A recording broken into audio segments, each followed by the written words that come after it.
I've walked past the Humboldt Forum multiple times, and each time I do, I ask myself, could a museum like the Humboldt Forum help us trace how the European colonial past still resonates through the intergenerational dialogues of families living here in Europe today? The Humboldt Forum is a sensitive place. It is integrated into the Berlin Palace, and it takes us directly back to Prussian royal history and the German Empire that ran until 1918. The Berlin Palace is undoubtedly an essential monument of German history, but it also refers to the dark days of German colonialism under its last tenants, Wilhelm I and Wilhelm II. Indeed, Germany established colonies in Africa and the Pacific that tragically caused the massacres of the Herero and Nama peoples in what is now Namibia. If the architecture challenges us, what can we say about the museums the Humboldt Forum hosts? The Ethnological Museum and the Museum of Asian Art are exhibiting cultural belongings that were acquired during the height of European colonial empires. These include, for example, sculptures from African kingdoms, sacred items from people across the Americas and Oceania, and textiles from South Asia and the Middle East. But the issue of looted belongings is one that affects not only the Humboldt Forum, but many of the European museums, and it's a vast topic. I would like to approach it here from a sensory and psychological perspective by asking, how have colonial pasts been transmitted in our family narratives? And do European museums help us to see those colonial pasts, or do they make them invisible by confining them within their walls?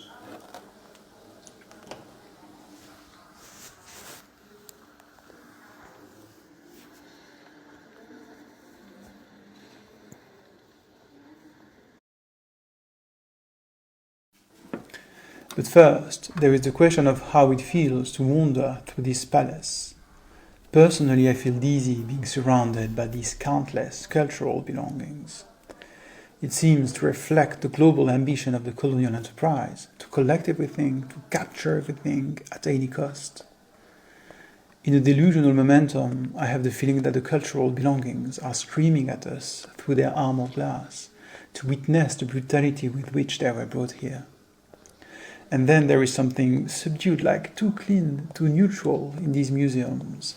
And I wonder if this does not engender a profound docility and a profound passivity. The writer and activist Priya Basel weaves the metaphor of keys and locks to highlight the ambivalence of European museums. She lists the potential attitudes toward museums, some of which are to retreat from those places or even to boycott them, and initiatives along these lines are to be welcomed, such as the Barazini Decolonial Collective, for example. It offers a space free from the heaviness and pain of the past. But this does not negate the need to ask relentlessly from within. As Priya Basil writes, I can step away from the Humboldt Forum, but I can't step out of the world. We are all trapped inside and outside these places of memory.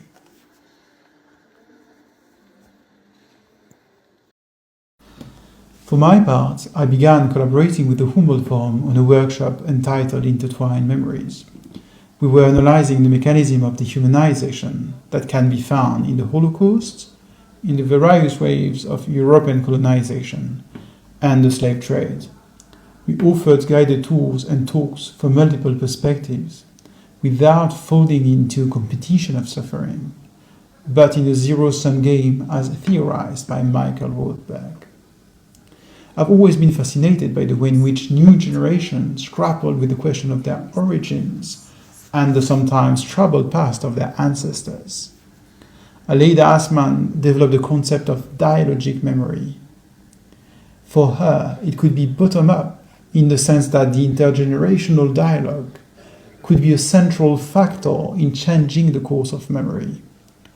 But it could also be horizontal by integrating two or more perspectives on a common legacy of traumatic violence.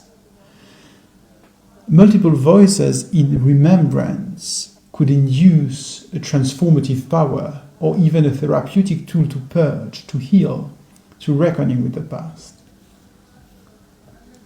In this vein, dialogic memories could help us to decenter, to shift the focus from ourselves by being affected by the other, by being destabilized by another. What a change it was for me to hear the researcher Assunta Mugiraneza reading the map of Africa from her Rwandan perspective, or the Jamaican anthropologist Dr. Imani Tafari Ama talking about the slave trade that brought her ancestors to Jamaica. My contribution to the workshop was to show the complexities of coexistence between Jewish and Muslim communities from North Africa by showing objects that intertwine between the groups, especially amulets and shrines. But more globally, these intertwined memories also reflect the fact that for many of us today, we are made up of complex belongings that needs to be negotiated. Children of victims and executioners, German Jews or German negotiating their family's Nazi past, Armenian Turks, Western citizens from former colonies, Sub-Saharan Africans living in Europe. We all carry within us, with varying degrees of pain and shame, the traces of these past conflicts which entangle in the depth of our flesh and in our daily lives.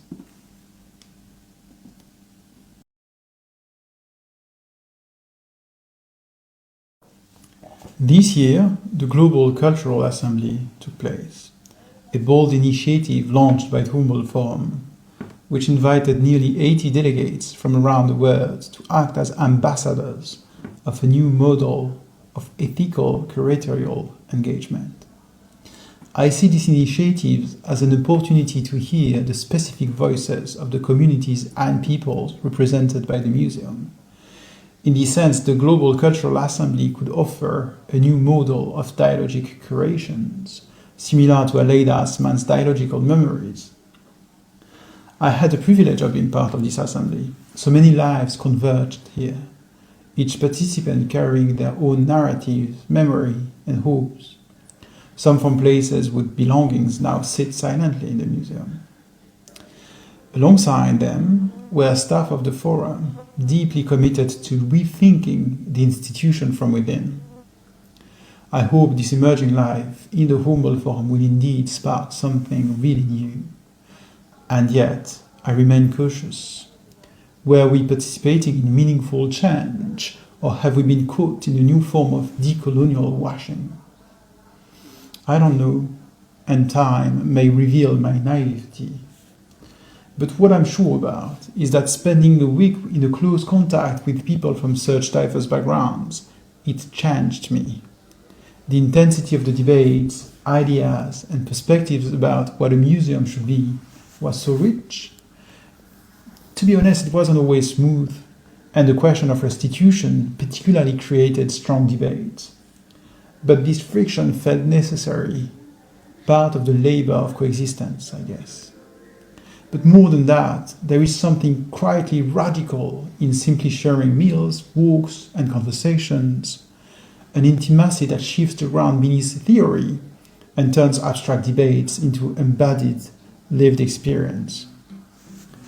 That's why, for now, I choose to stick with two questions posed by South African scholar Sophia Sanan, which will continue to guide my reflections. How much can a museum show what people do not want to see? And what does it mean to take seriously the idea that museums could be about people more than objects?